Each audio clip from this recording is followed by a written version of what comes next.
Bueno, muchas gracias a todos por venir. Bueno, se imaginarán que es un momento muy especial para mí, porque fueron años de convivencia con Fernando García. Primero para la tesis de la maestría, y luego retomé el trabajo también de investigación para el libro. Así que estoy muy contenta de que ya finalmente esté aquí con nosotros el libro. Voy a leer, porque no me quiero extender mucho y quiero ser como concreta. Mi idea en realidad es que hablen ellos. Yo voy a hacer algunas pequeñas referencias a algún aspecto del libro y después, como es de orden, algunos agradecimientos. Este libro puede entenderse y valorarse como una investigación sobre Fernando García, como coleccionista y sobre su legado cultural al Estado, fundamentalmente su legado artístico a este museo. De hecho, el abordaje del libro es un abordaje biográfico. En ese sentido, busca rescatar del olvido la historia de un coleccionista que contribuyó significativamente al patrimonio artístico de los uruguayos a partir de su legado a lo que es la principal pinacoteca del país, que es esta, ¿no? El Museo Nacional de Visuales. Pero que pese a la importancia de ese legado, su nombre y su figura son poco conocidos. Sin ir más lejos, en la actual muestra de la colección del museo, que hay ahora en Sala 2, hay exhibidos 18 obras de Blanes, de las cuales 15 proceden del legado de Fernando García. Y bueno, no tenemos cómo conocerlo, lo van a conocer ustedes y si leen el libro se van a dar cuenta que estas obras fueron de Fernando García. El nombre del libro, la tapa y ese abordaje resaltan esta mirada, ¿no? de la investigación y de la publicación. Ahora, más allá de esa valoración centrada en la figura de Fernando García, me gustaría resaltar otro aspecto del libro que me parece fundamental para aportar, digamos, el conocimiento sobre la historia del arte en Uruguay. Es un libro que lo que busca es historizar el patrimonio museístico, el patrimonio de nuestros museos. Esto es estudiar el origen de ese patrimonio, de ese acervo, su configuración a partir de coordenadas históricas. Problematizar esa configuración estudiando qué circunstancias, qué ideas y qué actores intervinieron en su formación. En vez de dar el acervo del museo como algo dado, ¿sí? que todos asumimos como valioso y como parte de nuestro patrimonio artístico, pensar por qué esas obras están aquí en lugar de otras, cómo llegaron y qué actores y qué relatos se tejieron en torno a ellas que explican, ¿sí? su incorporación al patrimonio de los uruguayos. Esta inquietud, digamos, de conocer, de historizar el acervo, surgió en mí cuando justamente estaba pensando el tema de la tesis de maestría en el 2012. Ese año le hice una entrevista a Gabriel, que en ese momento estaba dejando la dirección del Museo Blanes, y en esa entrevista él señaló, yo le pregunté sobre el acervo del Museo Blanes, y él señaló la existencia de algunas lagunas importantes, periodos del arte uruguayo que estaban un poco representados, y llamó la atención sobre la escasez de recursos para poder nutrir el acervo y comprar obra nueva, y la imposibilidad de desprenderse de obra que en principio se podían considerar no tan fundamentales o que ya estaban sobre representadas, ¿no? en la colección. Y bueno, digamos, ese juego de desprenderse de obra para poder comprar nueva que hacen otros museos en el mundo, bueno, acá en Uruguay eso no se puede hacer. Entonces, esa imposibilidad de tocar el acervo, ¿sí? me impactó. Dice, el hecho de que una vez que la obra entró al museo automáticamente se considera patrimonio, sin que esto se vea como algo histórico, o sea, algo que se definió en un momento, fruto de un contexto y de un relato, ¿no? que se tejió en torno a ese acervo. Luego en 2013 hice una nota para Brecha sobre la primera obra Madí que ingresó a este museo, el Museo Nacional de Artes Visuales, en ese año 2013, y entonces me pregunté por qué una vanguardia tan importante, ¿sí? en la historia del arte rioplatense no estuvo hasta ese momento representada en el museo. ¿Por qué no había ninguna obra de Ardelquín en el Museo Nacional de Artes Visuales y sí 1000 de Petrona Viera? Entonces pensé, ¿quién decide qué arte ingresa al museo? ¿Quiénes intervienen en la construcción de sentido en torno al valor de las obras que finalmente ingresan a su acervo?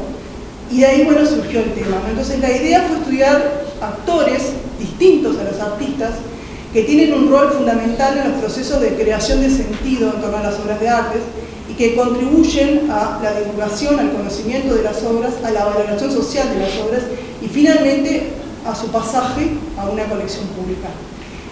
En ese interés me centré en un actor que es el coleccionista, ¿sí? Y a la vez traté de estudiarlo interactuando con otros actores políticos, intelectuales, económicos, que en determinada época, digamos, en la historia de nuestro país, tuvieron un rol clave en la configuración de los acervos de nuestros museos. Y por lo tanto, la configuración de un patrimonio cultural que todos los uruguayos hoy en día consentimos en preservar porque lo consideramos representativos de nuestra identidad. Bueno, quiero concluir con algunos agradecimientos. Bueno, durante los 4 años que realicé mi tesis de maestría fueron claves diversos apoyos que están consignados en el libro, tanto de personas vinculadas a fondos documentales privados que generosamente me abrieron sus repositorios familiares o empresariales, y también a instituciones públicas donde la tarea de acceso a la documentación no fue nada fácil.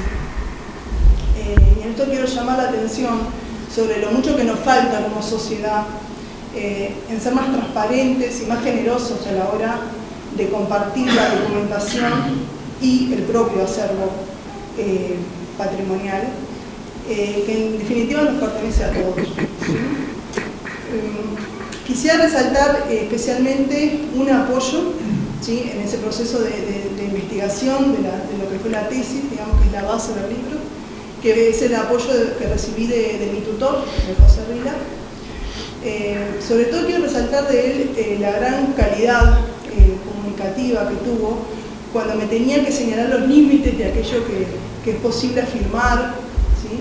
Cuando por inexperiencia, ingenuidad o desconocimiento me metía con un tema complejo. Bueno, Pepe me señalaba de un modo muy considerado las dificultades de determinado abordaje, la necesidad de ser más prudente en la afirmación, de dejar constancia de los matices o de lo preliminar de un hallazgo, y lo hacía sin que uno se sintiera avergonzado o debilitado, y siempre alentando a seguir y dando para adelante.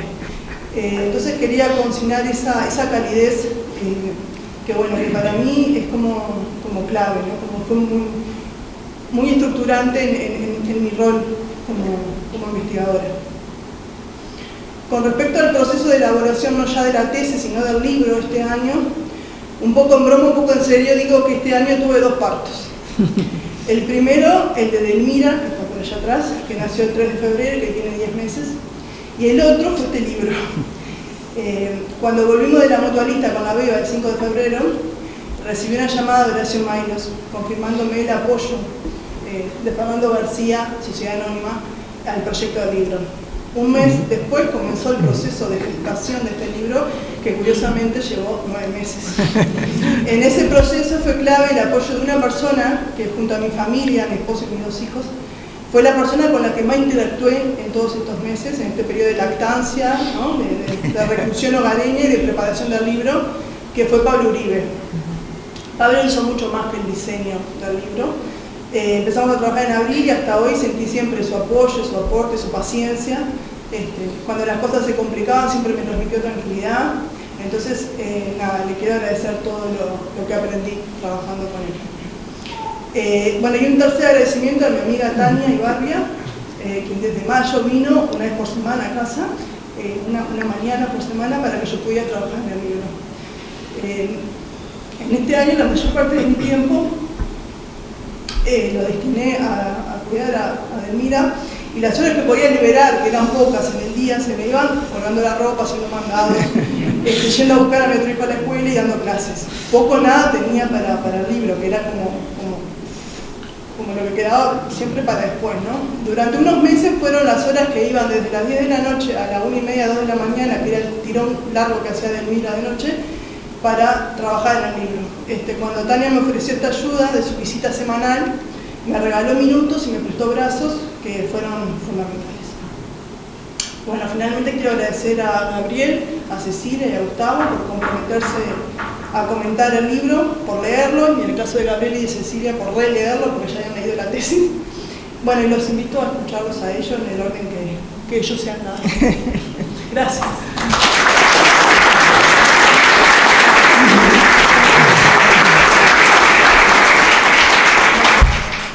Bueno, no sé si tenemos que decir algo, nos vamos, porque ella ya más o menos... Bueno, primero que nada, le agradezco muchísimo a Carolina por haberme invitado a participar en esto, que es una celebración, ¿no? Es decir, es una celebración que nos llena de alegría, el parto, como dice ella, de este libro.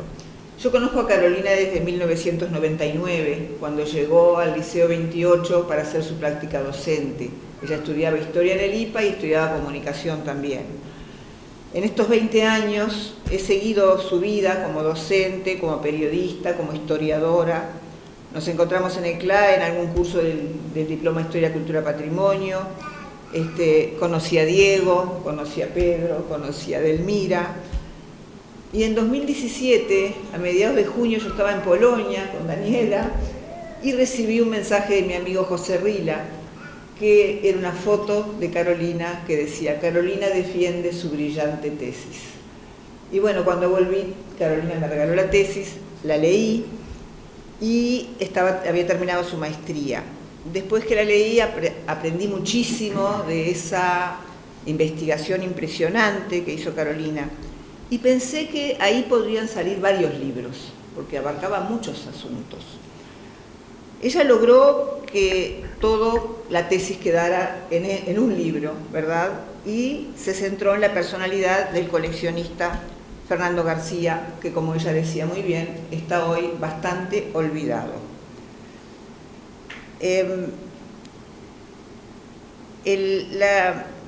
La tesis de Carolina, que yo leí primero, como decía ella, está tan bien escrita, porque ella tiene su buena pluma periodística además, es tan amena, que no tuvo que hacer una gran adaptación, más allá de que debe haber hecho cambios en el texto, sino que más que nada está la tesis tal cual, pero además está muy enriquecido el libro por lo que ella decía del diseño de Pablo Uribe, que hace que este libro sea realmente fantástico, o sea, y que vale la pena celebrar este tipo de cosas que tiene este libro, que realmente, bueno, ustedes lo van a tener la oportunidad de verlo y de leerlo.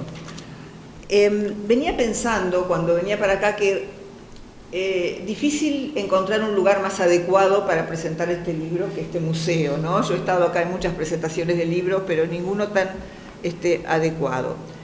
La investigación de Carolina, como ella misma lo explicó recién, empezó estudiando el peso de las donaciones y legados en la formación del acervo de los museos públicos, la historia y el origen de las obras que nosotros vemos en los museos. Ya en el año 2010, Mario Sagradini alertaba en el catálogo de una exposición de arte español de este museo, del cual él era director, la necesidad de investigar cómo se formó esa colección. En el libro Carolina valora esa inquietud de Mario. Entonces, este libro es, entre muchas otras cosas, una biografía. La biografía es un género poco frecuentado por la historiografía uruguaya, y en ese sentido me parece también un aporte interesante centrarse. En estos días muchos amigos me preguntaron: ¿y quién era Fernando García? O sea, realmente cayó en el olvido. Y bueno, se pueden responder muchas cosas. ¿Quién fue Fernando García? Fue un comerciante, un industrial, un empresario, integrante del directorio del Banco Comercial, ocupó cargos públicos, estaba en el directorio del Teatro Solís cuando se vende a la intendencia. Y bueno, la autora reconstruye su vida, su historia familiar, y lo califica como un burgués apatriciado. Carolina estudió los vínculos sociales, el entorno cultural que hay entre 1920 y 1945 y sobre todo su condición de coleccionista de una impresionante pinacoteca donde están la mayor cantidad de obras de Blanes, como ya verán, pero también coleccionó otras cosas, es decir, también está toda digamos, la mirada hasta psicoanalítica del afán de coleccionar y de tener. Coleccionó carruajes antiguos, monedas, mates de plata, que atesoraba en sus dos principales viviendas, la Casa Quinta del Camino Carrasco y el apartamento del piso 9 en el edificio de rentas que mandó construir en 18 y Ejido. Desde la historia cultural y desde la historia intelectual, Carolina aporta nuevas miradas a ese Uruguay de los años 30, donde tantos aspectos, de tantas maneras se configura el Uruguay contemporáneo. El Uruguay del centenario, cuando se produce una afirmación del imaginario nacional en las celebraciones. En ese contexto es que se revalora a Juan Manuel de Blanes, el pintor de la patria, cuyos óleos y dibujos eran una parte tan importante de la colección de Fernando García. En este libro se rescatan aspectos poco conocidos de una cantidad de figuras políticas e intelectuales que también fueron mecenas o promotores del arte. Carolina manejó para la investigación un amplísimo espectro de fuentes, archivos de los museos, la prensa, bueno, el propio testamento de Fernando García, que fue publicado por el diario El Día, ¿no? Lo cual también es muy sorprendente, los archivos judiciales, recibos de compra de las obras. Ella lo hace además en diálogo constante con otras historiografías, especialmente argentina y de otros lados del mundo. Bueno, los recibos de las compras de las obras, es decir, y dos revistas muy importantes que ella llama la prensa amiga de García, que eran Mundo Uruguayo y Anales, ¿no? que además tenían tantas ilustraciones y que tantas veces hicieron notas sobre la personalidad de Fernando García y sobre su condición de coleccionista y sobre sus casas, y, en fin. O sea, no le quedó a Carolina nada por explorar. Como buena docente que es, también no deja nada sin explicar. O sea, nos hace una visita guiada por la Quinta de Camino Carrasco y sus jardines. Nos enteramos dónde y cómo estaban dispuestos los cuadros en el apartamento de Fernando García, qué cuadros estaban en el dormitorio, cuáles en el living. O sea, esta biografía abre muchísimos otros temas, ¿no? Y también genera otras posibles investigaciones. Acá se habla del mercado de arte en el Río de la Plata, de la presencia y la circulación del arte español en el Río de la Plata, la relación que los artistas locales tienen con los españoles, que algunos fueron sus maestros. El lector del libro puede también pasear por la Ciudad Vieja y reconocer en algunas esquinas los lugares donde estaban las casas que vendían obras de arte, las galerías, las casas de arte, que de cada una nos describe, nos da la dirección, en qué vereda estaba. O sea, también se habla del Estado y la cultura, ¿no? En los roles que el Estado uruguayo en los años 30 va tomando, en la actuación de la Comisión Nacional de Bellas Artes, la creación del Salón Nacional, los premios, que a veces llevaban nombres de particulares, como es el caso de Fernando García. También está el tema de la nación, Blanes, pintor de la patria, la obsesión de Fernando García por todo lo que tuviera vinculación con Blanes, más allá de sus cuadros. Y también la necesidad de exhibir la colección. Ahí ella marca dos hitos muy importantes. Uno fue en 1931, una exposición que organizó el propio Fernando García en un local de su propiedad en la calle Sarandí, Bartolomé Mitre, donde había 26 obras de Blanes, y él, digamos, se vio consagrado como gran coleccionista en una exposición que organizó la Comisión Nacional de Bellas Artes en el Teatro Solís en 1941. Carolina plantea la donación al Estado como un deber patriótico de estos coleccionistas, de Fernando García y de otros, que también aborda. Lo que pasa es que no puedo contar todo lo que dice el libro. El mercado del arte, como le decía, el tema de la nación, del Estado, el centenario, todo esto. Para terminar, Carolina nos explica que la donación de Fernando García a los museos, y a este museo particularmente, fue una donación muy generosa, pero no desinteresada. Había allí un deseo de trascender después de la muerte, de permanecer, ¿no? Por eso las condiciones que ponen, ¿no? Es decir, el Museo Nacional de Bellas Artes tenía que tener una sala con su nombre, donaba un terreno a la iglesia de San Francisco para que hiciera un colegio que llevaría su nombre, o sea, las monedas al Banco Comercial, que bueno, al final no aceptaron, estas cosas casi todas no fueron aceptadas o fueron por poco tiempo. Solo la Intendencia le puso el nombre al Museo del Transporte. Pero quizás lo que Fernando García no imaginó es que esta joven historiadora lo iba a inmortalizar, ¿verdad?, en este hermoso libro. Gracias.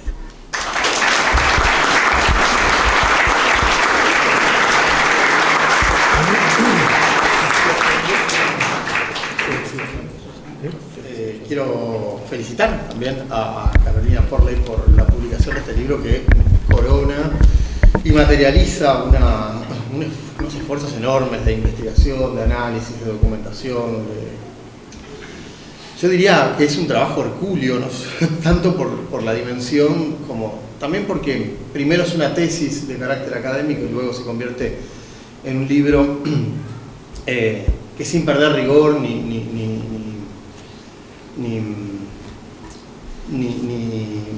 desmerecer el análisis, es accesible para la lectura de gran público, no solamente de tipo académico, ¿no? Yo no sé muy bien por qué Carolina me invitó a participar en esto, porque yo vengo de la antropología, en particular de la antropología de la alimentación, o sea que en realidad me cae muy lejos este tema. Pero cuando fui leyendo el libro empecé a entender algunas de las cosas, ¿no? También como Carolina vengo originariamente del periodismo cultural y después pasé a la academia. Entonces, de alguna manera hay algunas cosas en común. Y me gustaría señalar, para empezar, dos cosas que encontré como de paralelismo en esto, ¿no? Primero, hay dos puntos de contacto entre lo que yo hago y lo que ella hace, que es, por un lado, la elección del objeto de estudio, que a simple vista puede parecer menor, puede parecer poco relevante, árido o blando, digamos, ¿no? Yo elijo la cocina, ella elige el coleccionismo para indagar narrativas de la nación y la historia intelectual de nuestro país, que también es lo que yo pretendo hacer desde mis investigaciones. Cuando lo tradicional o lo habitual ha sido estudiar, digamos, la producción de discursos más duros, más saturados de significados, más prestigiosos incluso, ¿no? En lugar de estudiar a Blanes, ella estudia el coleccionista de Blanes, ¿no? Eso me parece un hallazgo que por otro lado sienta precedentes porque hasta donde entiendo no había investigaciones de este tipo en la historiografía y en particular en la historiografía del arte en Uruguay, ¿no? Después, por si faltaba algún otro elemento o si faltaba alguna otra prueba, Carolina nos demuestra que el aporte y la riqueza de una investigación depende mucho menos del objeto de estudio que del abordaje, ¿no? Entonces ahí está la inteligencia, la sagacidad, la lucidez de Carolina para contarnos una historia que puede parecernos quizás no tan interesante como la de un nuevo rico, digamos, que colecciona arte, y vemos como un tema lateral, inesperado de alguna manera, da mucho de sí y nos revela unas tramas que van desde no sé, la historia intelectual hasta los vínculos empresariales de nuestro país, que son realmente interesantes e importantes, ¿no? Quiero destacar también algo que ya se dijo, que es lo entretenido, lo bien escrito que está el libro, y me gustaría señalar dos aspectos de ese pulso narrativo que tiene Carolina. Uno de ellos es, por ejemplo, cuando nos cuenta cómo fue el proceso sucesorio y el testamento que dejó Fernando García, porque por lo menos a mí, pero creo que le va a pasar a todos, logra mantener en vilo al lector, porque estamos asistiendo, tal vez de manera inesperada, a una intriga familiar, pero también de amistades, de lealtades, que premia, que castiga, que no es meramente frívolo o, como decía, entretenido, sino que también nos habla de, por ejemplo, las culturas testamentarias de la época, pero también lo que es el deber ser de esa época, cómo se valora el trabajo, como decía, la lealtad, y los cambios de percepción que en esa época están habiendo entre lo terrenal, lo divino, lo público y lo privado, ¿no? Por otro lado, las enumeraciones que hace de los bienes que aparecen en las casas y, bueno, las descripciones de las casas de Fernando García, por lo menos a mí, que en algún momento estudié literatura y en particular el modernismo, me hacen acordar a esos climas literarios que se pueden encontrar en Darío, en Asunción Silva, en Gutiérrez Nájera, ¿no? Cito, jarrones de porcelana de la dinastía Ming, una gran alfombra oriental, un brasero y una pipa de loza árabes, apliques de luces de bronces holandeses, 3 ánforas de bronces persas, 2 relojes de metal con forma de barco y globo terráqueo con barómetro, piezas de porcelana Haviland, cristales de Baccarat, ¿no? Parecen esas enumeraciones muy propias de la literatura de modernista, ¿no? Y embellece, o sea, la lectura también, la mera descripción de los objetos, ¿no? Una de las líneas argumentativas principales de Carolina es sobre el significado social y por lo tanto histórico que tienen estos objetos, que fue coleccionando a lo largo de su vida Fernando García, más allá de la función que ella le llama enclasante, tomando el término de Bourdieu, y prestigiante, ¿no? Digamos, de alguien que busca la tan ansiada respetabilidad a partir de la colección de objetos, ¿no? Ella misma señala que se trata de modelos de apropiación entendidos como conjuntos de ideas y representaciones del ser individual y colectivo que guían la adquisición de bienes culturales y que se transmiten a través de ellos, ¿no? Y en ese sentido, para mí fue inevitable trazar algunas simetrías entre el consumo de bienes culturales y lo que me es propio, que es el consumo, no es exacto, pero podríamos llamar gastronómico, ¿no? Las élites de esta época encontraron en el consumo cultural una forma de fijar ideales de la nación. Y me parece un tema central, si bien hay muchos, como decía, es un tema central en este libro, en esta tesis, que son cómo se articulan y cómo conviven múltiples narrativas de la nación en los impulsos coleccionistas de Fernando García, ¿no? Y vemos cómo conviven, lo señala expresamente, el cosmopolitismo y el criollismo en las colecciones de Fernando García. Y esto es algo que podemos encontrar también en los libros de cocina que son contemporáneos, en los recetarios que se publican en Uruguay, que son contemporáneos a la vida de Fernando García. Yo me moría de ganas de saber qué se servían en los banquetes que se celebraban en las casas, de las 3 casas por lo menos de Fernando García, ¿no? Uno, si ve lo que aparecen en los recetarios, se va a encontrar obviamente las especialidades de la cocina internacional de cuña francesa, que son las costillitas a la Villeroy, las costillas, los Chateaubriand, los vinos de Bordeaux, ¿no? Pero conviven con los locros, los asados, la carbonada, las empanadas a la creole, como afrancesadamente las describían. Del mismo modo que en las viviendas de Fernando García conviven los cristales de Baccarat con las colecciones de mates de plata o la reconstrucción de una pulpería, ¿no? Digamos, aparecen en lugares poco esperados y sin embargo son muy significativos, y creo que es un hallazgo del libro de Carolina. No podía dejar de recordar una obra que se llama Divagando, que cuenta, en realidad es una falsa ficción, pero cuenta, aparece una crónica de un médico de la época que reclama comer el muy asado criollo, pero en porcelanas de Haviland, algo que podía haber hecho en las casas de Fernando García, ¿no?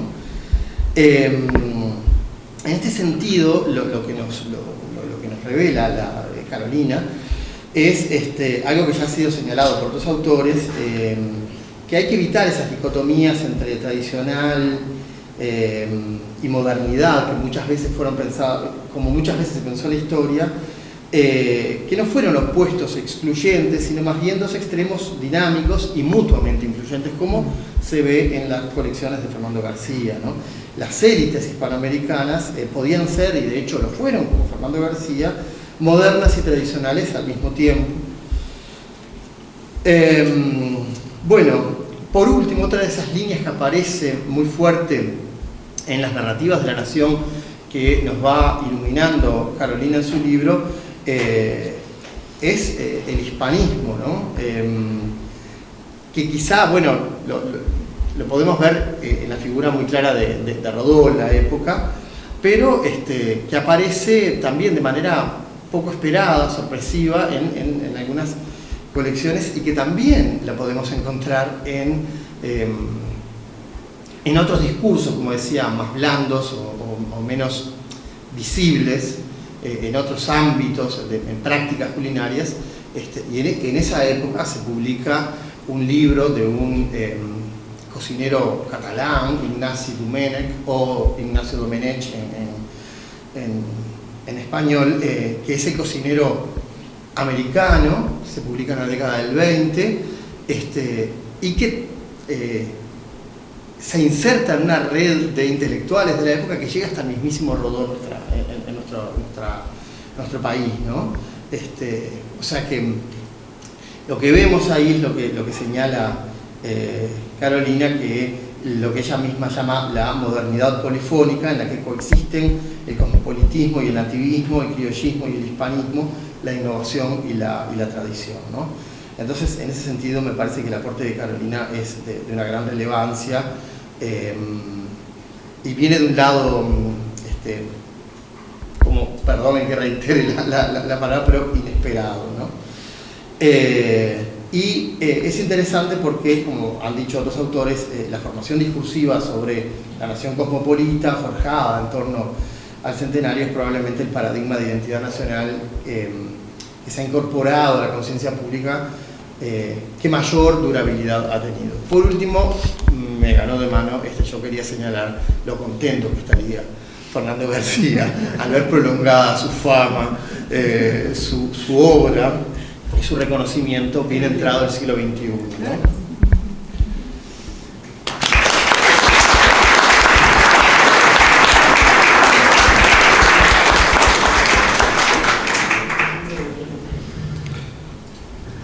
Bueno, yo quiero agradecer a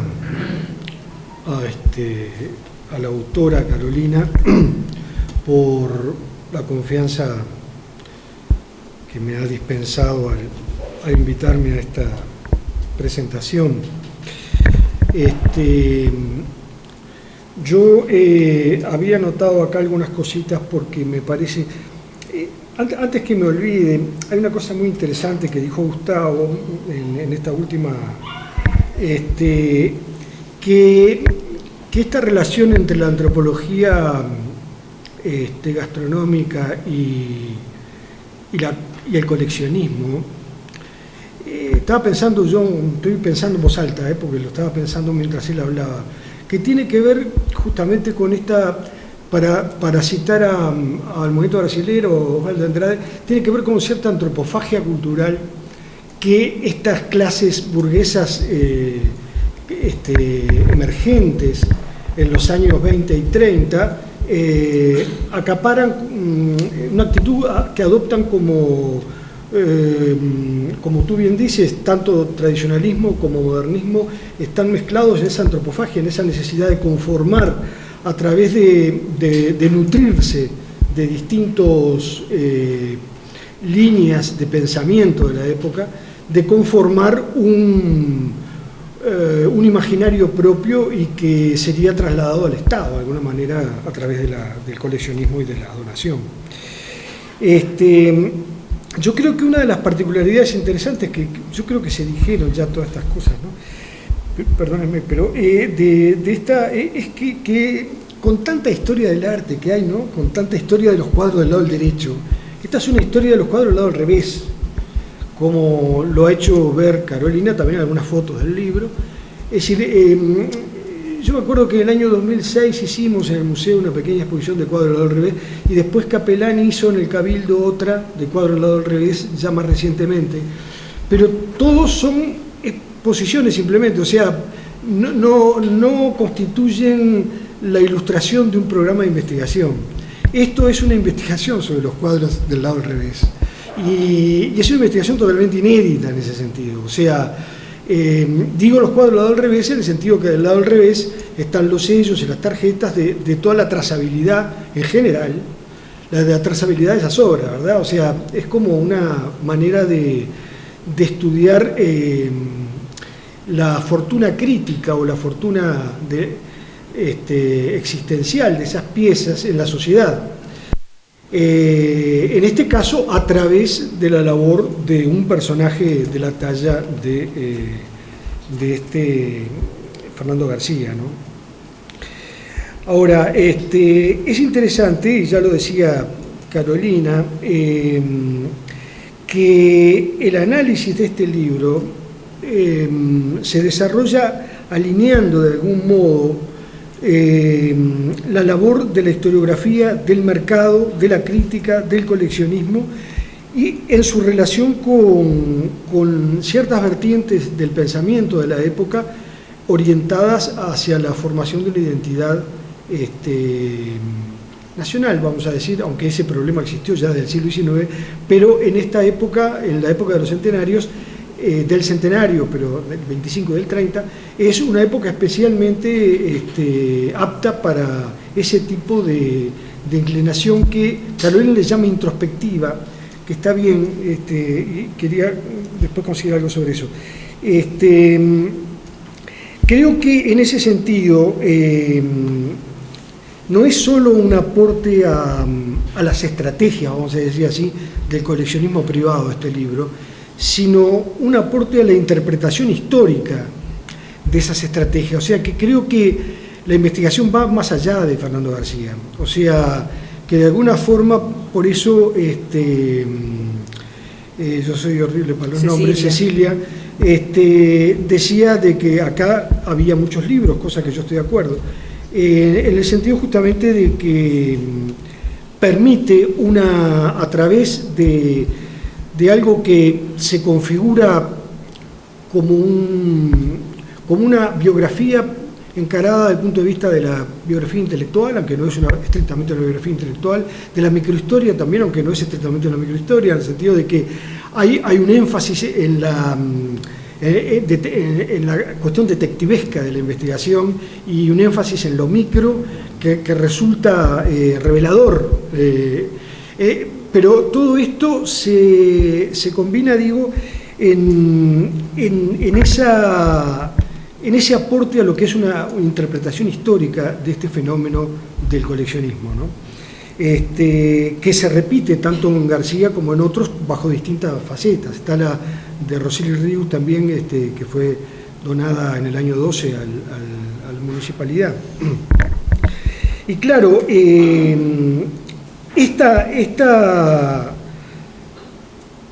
esta conformación patrimonial se lleva a cabo por sectores de intelectuales, historiadores, sobre todo en nuestro caso está el caso de Arredondo y de Fernández Saldaña, el caso que plantea Carolina, entre otros, de gente vinculada a la banca, de gente vinculada a la industria, es decir, de gente vinculada a la tenencia de la tierra, cosa que ya por esa procedencia misma permite la mezcla de los tradicionalismos rurales con los modernismos más vinculados a la burguesía naciente, ¿no? Fernando García, efectivamente, un burgués hijo de inmigrante y un hombre público inserto en estos circuitos de poder, porque en definitiva son esos, ¿no? El término que usa Carolina de burgués patriciado es muy apropiado, me parece a mí, para este caso, ¿no? Porque no es solo la oligarquía terrateniente la que patrimonializa, digamos, como en el caso de Gallinal, que está detrás, con la Federación Rural, está detrás del Monumento al Gaucho, detrás de la Batalla de Sarandí, ambas realizadas por José Luis Zorrilla de San Martín, sino que también es esta otra, vamos a llamarle burguesía en el sentido legítimo y positivo del término, ¿no? de una clase social más dinámica que la oligarquía terrateniente tradicional, y que conjuntamente con ella llevan a cabo un proceso en el cual tiene mucha importancia para esa nueva clase emergente la visibilidad personal, ¿no? Es decir, lo que era para la oligarquía patricia algo que ya estaba, digamos, entrado en la historia de las familias, en esta nueva burguesía emergente tiene que postularse como una historia personal, ¿no? como la figura del personaje, lo cual da sentido también al coleccionismo. Y claro, hay un narcisismo en todo esto, ¿no? Como bien lo señala Carolina, que está implícito en todo tipo de coleccionismo. Ahora, hay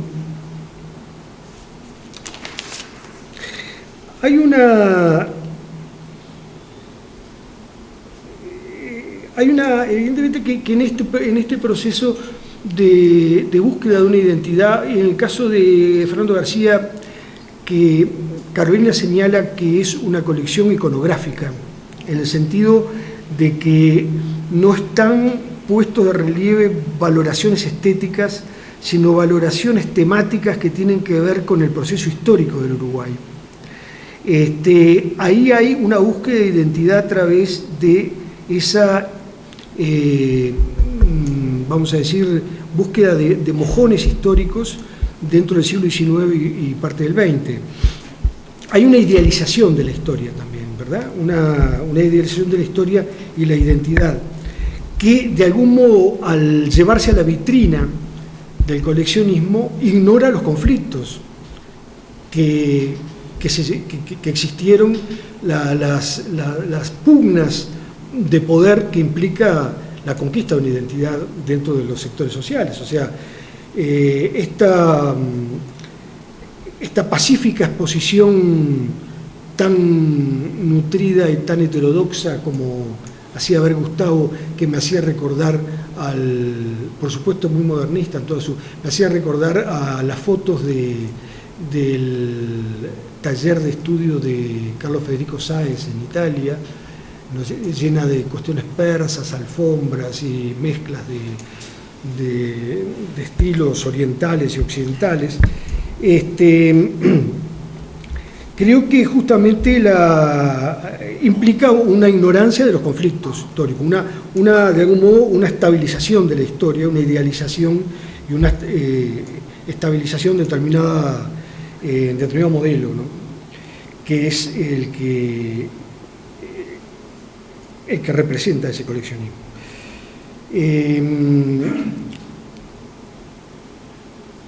Y es interesante también que cómo Carolina hace ver, usando categorías socioculturales como cosmopolitismo, hispanismo, criollismo, indigenismo, todo, corrientes de pensamiento muy propias y muy mezcladas en esas décadas, cómo esas corrientes de pensamiento mapean, digamos, ideas fuerza del momento, pero dejan lugar a las decisiones personales. O sea, que no se reduce la historia a esa, sino que en la metodología y en el planteo de Carolina nos permite ver la impronta de la personalidad en la vamos a decir, en la trazabilidad histórica de los hechos. Es decir, que las categorías socioculturales son las que brindan un marco para la actuación del sujeto, pero en definitiva la actuación del sujeto tiene un papel decisivo. Y es lo que da poder explicativo a la biografía.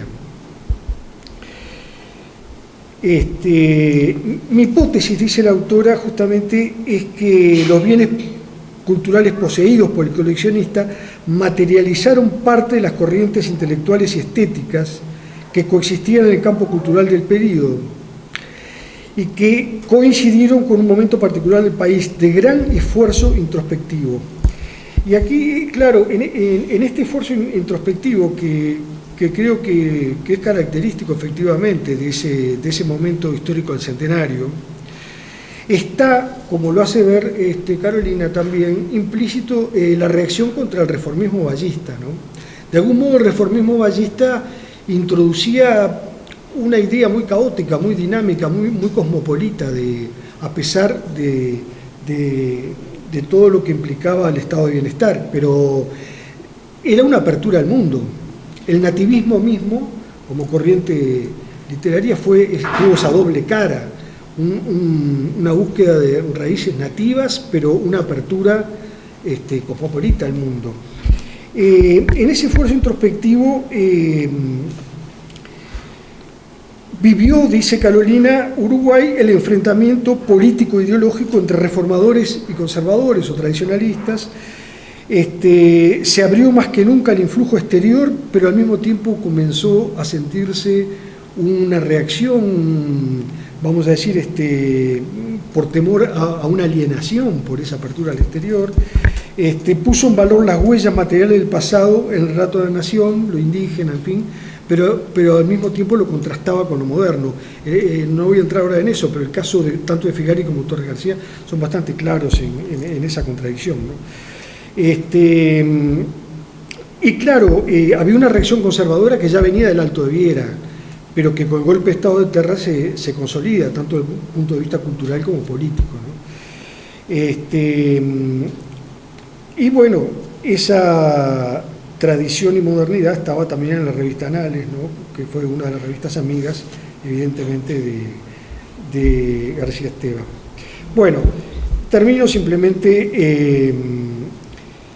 Me interesó también la relación que hace Carolina con el esquema que plantea Barrán en la espiritualización de la riqueza, que Barrán plantea que antes del 35, del siglo XIX, 1935 aproximadamente, la forma de espiritualizar la riqueza, de darle un sentido a la vida del que había acumulado riquezas terrenales, era la donación final a la iglesia, ¿verdad? De alguna manera a la iglesia o a la filantropía, ¿no? a los pobres. Después del 35 hay más una retracción a lo familiar, al ámbito familiar. Esto es un poco lo que analiza Barrán. Pero Carolina agrega un tercer punto, que sería, digamos, una cultura del testar que tiene que ver con el reformismo vallista, y es en la que entra este hombre, ¿no? Que sería patrimonializar los bienes culturales acumulados e identificar la figura del donante con el Estado, ¿verdad? Es decir, esta nueva estatización del coleccionismo como parte también de una tendencia del reformismo iniciado por Valle, ¿no? Y esa importancia del Estado como elemento legitimador y galvanizador de la cultura. Bueno, yo pienso que el aporte fundamental de este libro es lo inédito de la investigación, como ya lo dije, la profundidad y la sutileza de la investigación. Y es un aporte a la historiografía nacional, pero también a la museología nacional, en la medida, como se ha dicho, de que nuestra museología necesita este tipo de investigaciones, incluso para alimentar las propias exposiciones del acervo, para darles un sentido y una contextualización histórica en el ambiente local y en sus relaciones regionales. Y bueno, y queda la felicitación también para el equipo formado por Uribe y Carolina en la otra parte, que no es la investigación sino el objeto a que dio lugar, que es una maravilla de objeto, ¿no? Y que espero que ustedes lo puedan adquirir rápidamente. Bueno, nada más.